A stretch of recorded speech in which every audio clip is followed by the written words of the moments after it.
The Best of Clarence Day, God and My Father, by Clarence Day, Jr. My Father and His Pastors.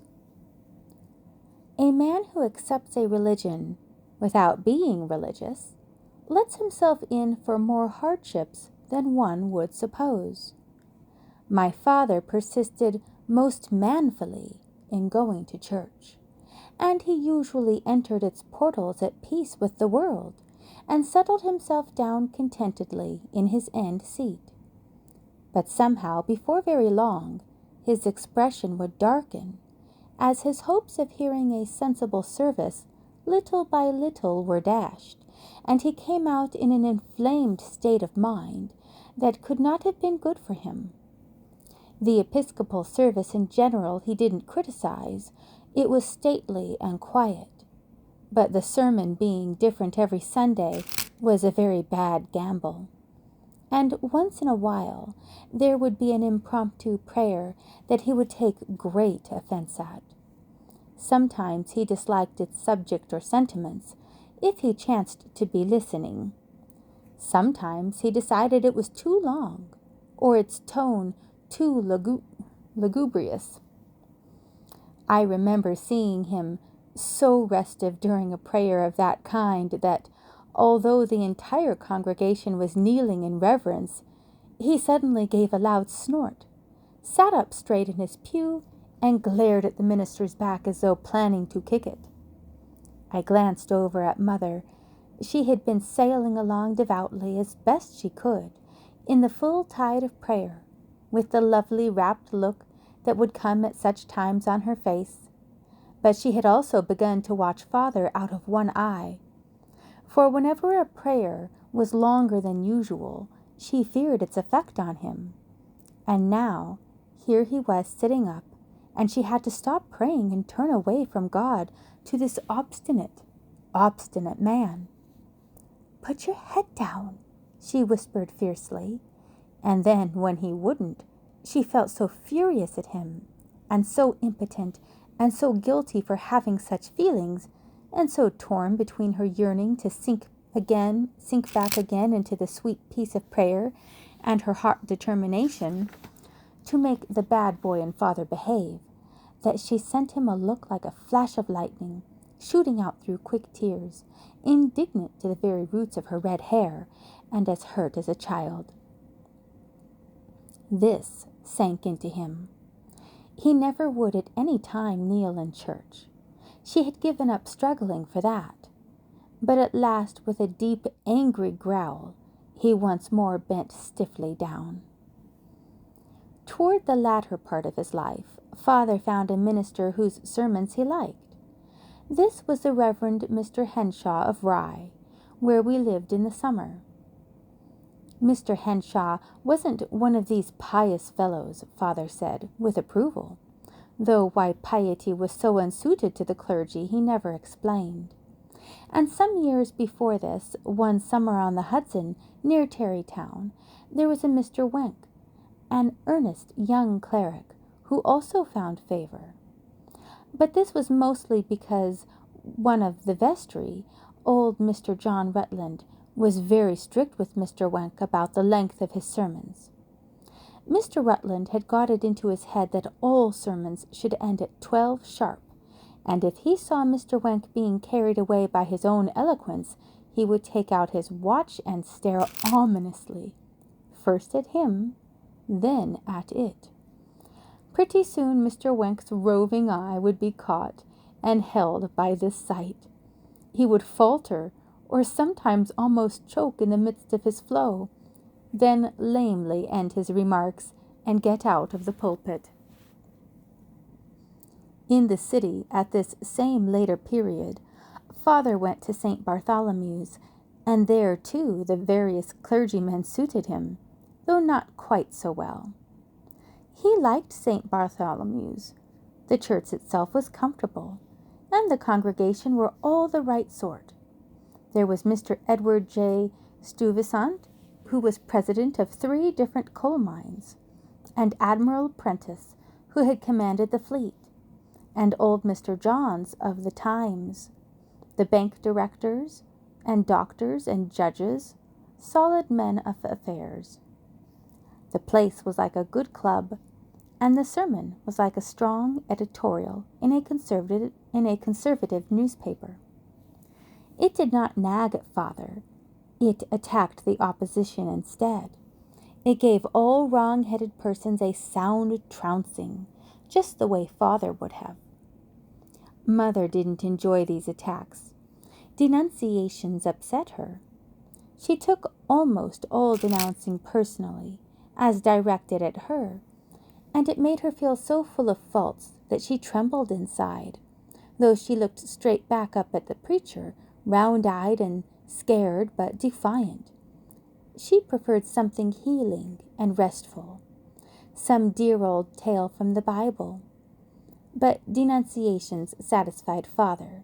He liked something vigorous, and in general, he instinctively took to the established church pattern, a church managed like a department of a gentleman's government.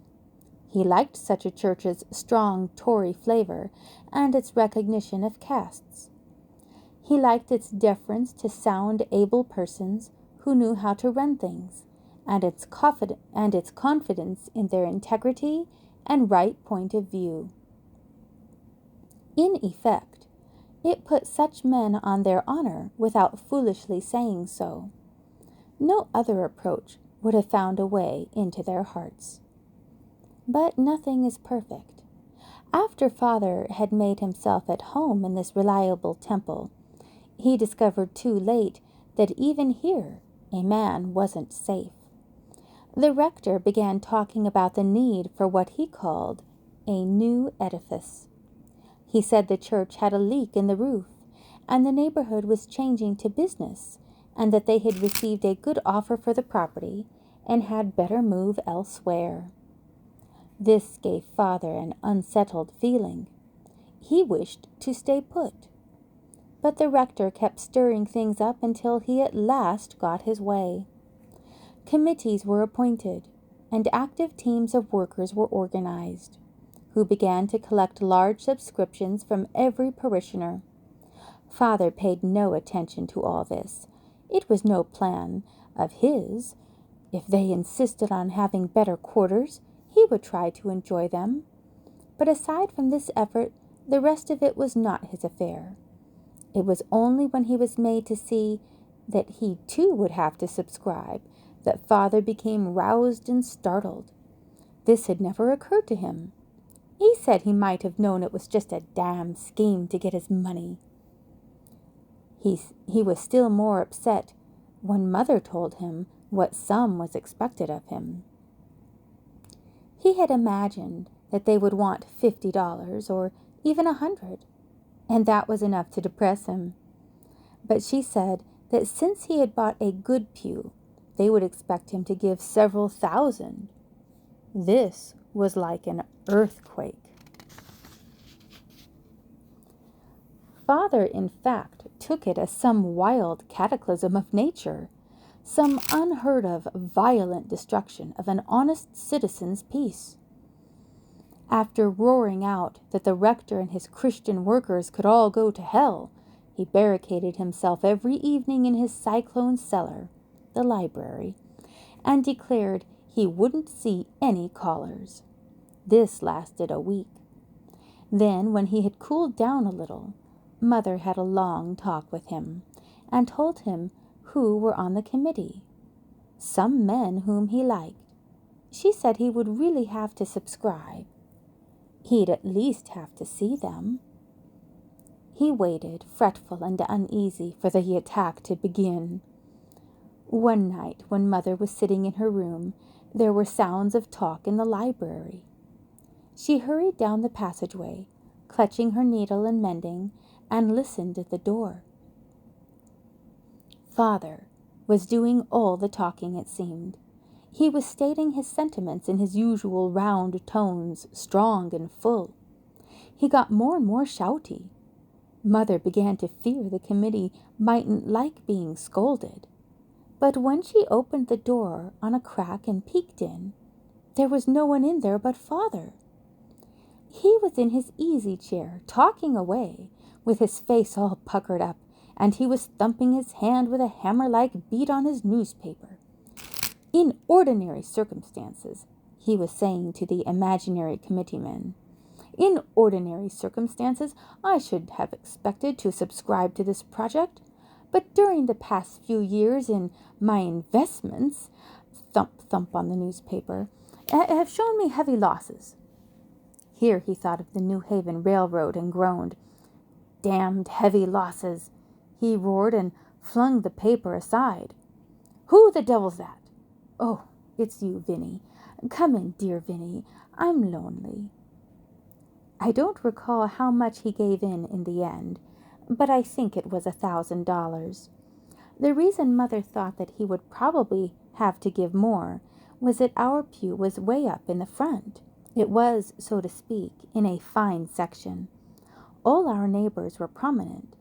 There may have been plenty of ordinary Christians in other parts of the building, but I did not see them. Furthermore, this pew, though a small one, had cost Father $5,000, and parishioners were being asked to give as much as the cost of their pews. Father had hated to invest all that money in a mere place to sit, but he could sell out again some day, and meanwhile he had a good pew. He rented the one in Rye for $120 a year. But a family that wanted a good pew at St. Bartholomew's in those old days used to buy it. They went to the sexton or somebody and told him what size and so forth, and after a while he would negotiate a purchase for them from some other parishioner. Pews were like seats on the stock exchange. Nobody speculated in pews, of course, and they rarely changed hands, but they went up and down in price naturally as the demand rose or fell. And after Father had bought his, most unwillingly, from old Mr. Baggs, he used to ask Mother periodically for the current quotation. Mother disliked to get this. It obliged her to ask the sexton, who was dignified and who didn't like to quote pews. And another objection was that after Father bought, they went down in value. When she came home with the news that the last sale had been for $3,200, Father said she had led him into this against his own better judgment, and now the bottom was dropping out of the market, and he never would get his money back. Old Baggs, he knew. He was a shrewd one, he declared. Egad, yes, he knew when to sell. And he swore that if that damned pew ever went up again, he would unload it on somebody. When the church moved away from its old quarters, Father wouldn't go with them. After having had to help build a new edifice, which he had not wanted, he felt he'd had enough of such experiences and needed a rest, and he stopped going to church altogether, except in the country. All during my childhood, before our St. Bartholomew period started, we went to a more homelike church that was less rich and fashionable.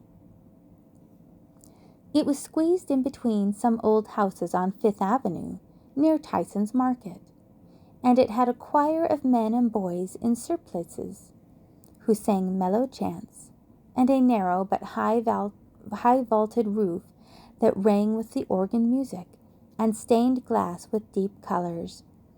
And best of all, I thought, was Mr. Dryden, the sexton, who had extraordinarily long pointed whiskers that waved in the air when he was in a hurry, a pair of thin curly streamers. He nearly always was in a hurry, and I liked attending this church. Nowadays there is an office building there as tall as a dozen such churches. The air is full of gasoline, and the avenue is shut in and darkened, and the powerful traffic throbs by with a tense, roaring hum. But when I was a boy, the low houses were set back from broad sidewalks.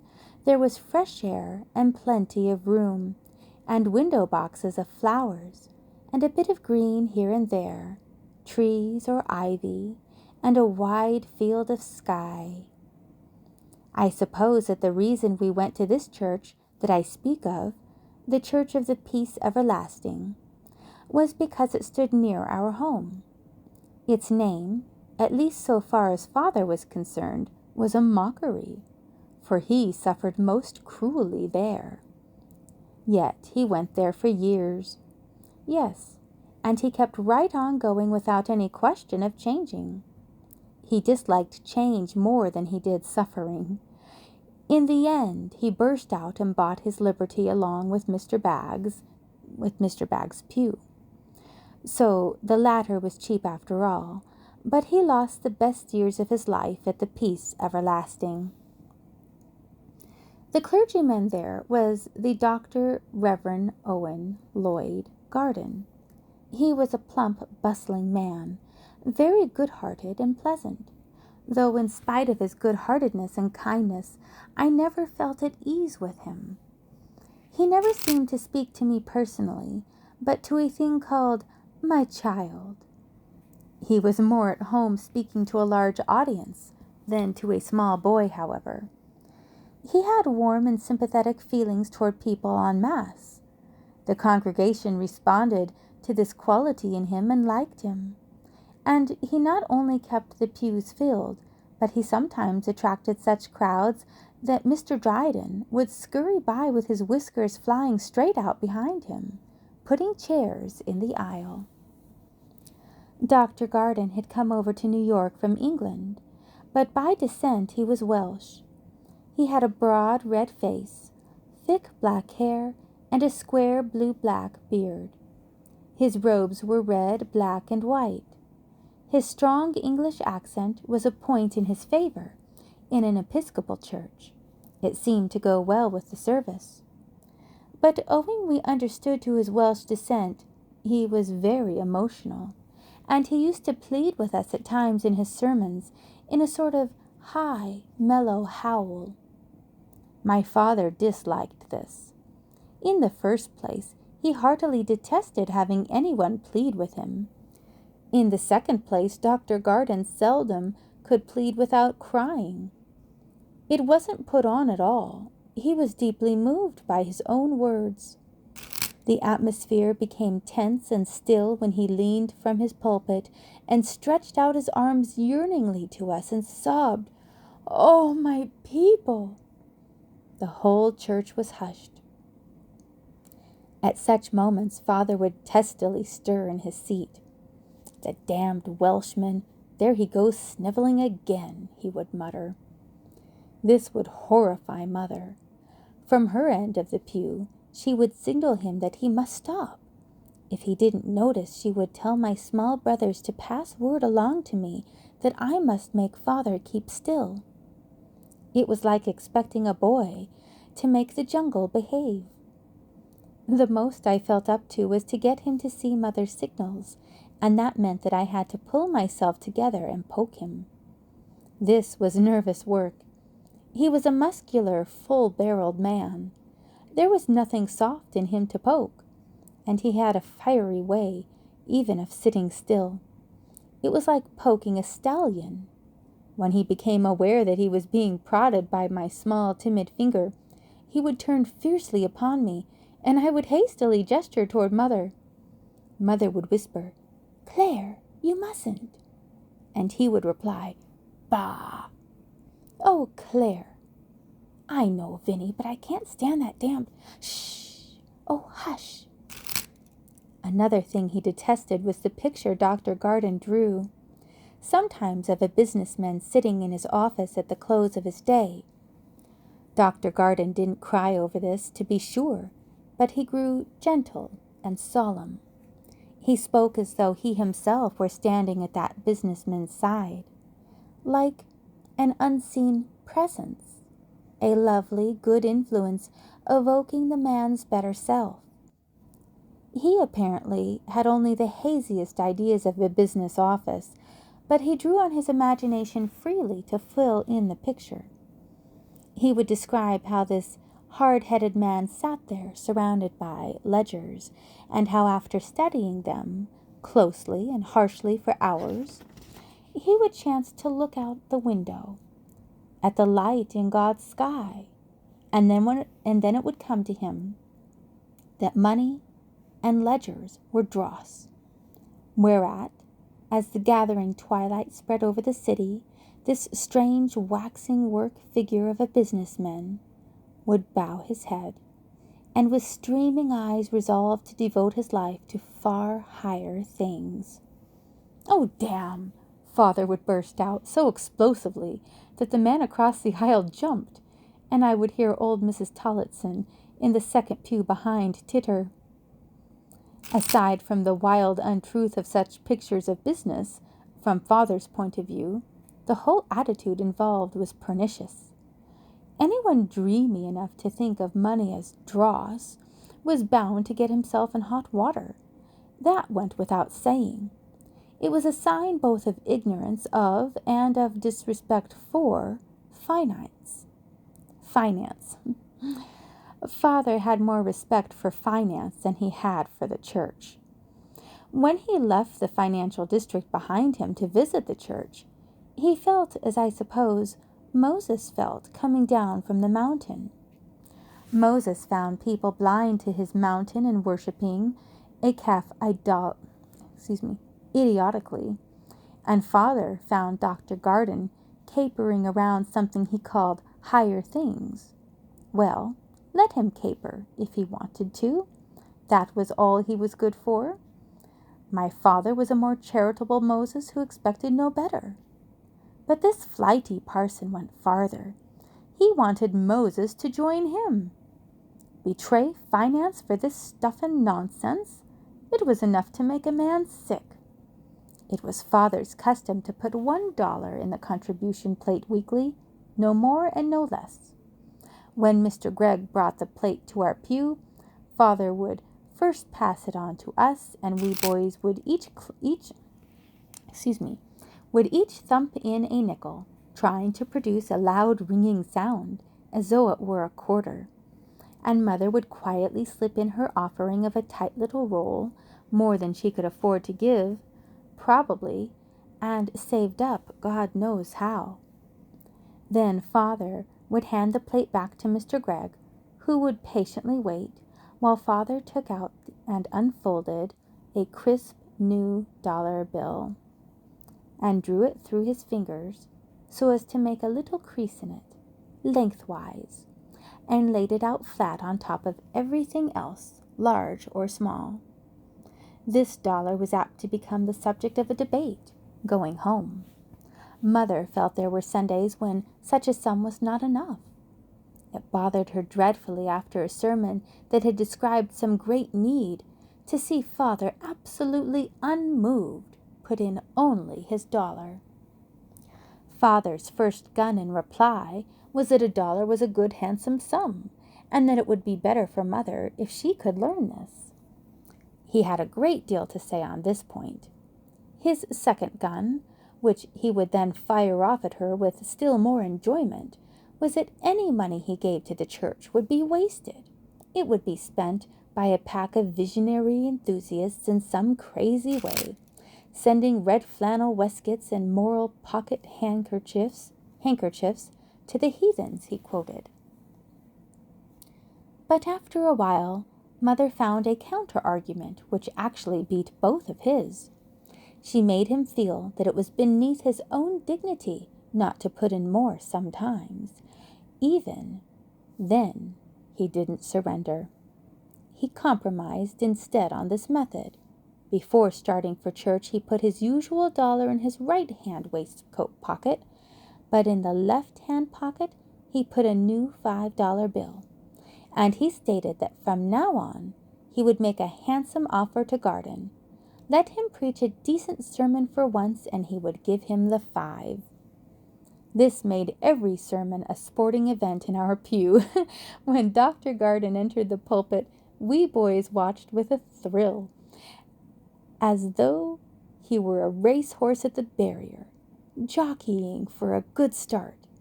He looked rather fat for a racehorse, but he was impressive and confident, and it was kind of awe-inspiring to see him go down every time to defeat. He always either robbed himself of the prize in the very first lap by getting off on the wrong foot. He would, a wrong key of some sort, or else in spite of a blameless beginning, he would fail later on. He would, as it were, run clear off the course that Father had in silence marked out for him, and gallop away steadily and unconsciously in some other direction.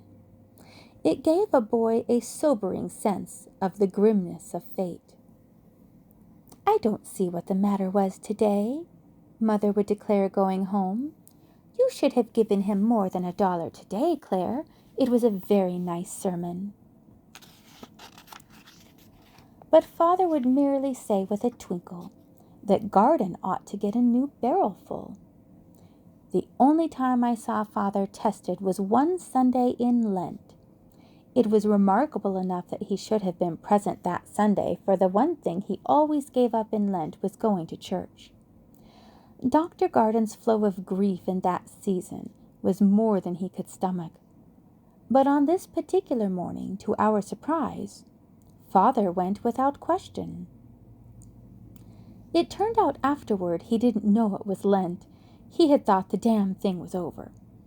And as luck would have it, Dr. Garden was absent, ill in bed with a cold, and the substitute clergyman who took his place won Father's approval. He was a man who showed no emotions. He was plain and matter-of-fact, and his subject was the needs of some lumber country in the Northwest. He had worked there. He knew the men, knew the business, and he described it in detail. I listened a while, but there were no bears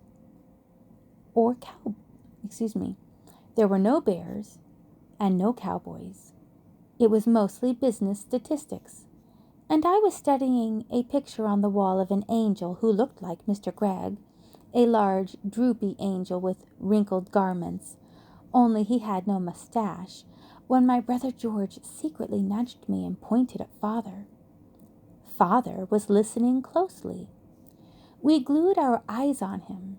His face was keen and set. He had his arms folded.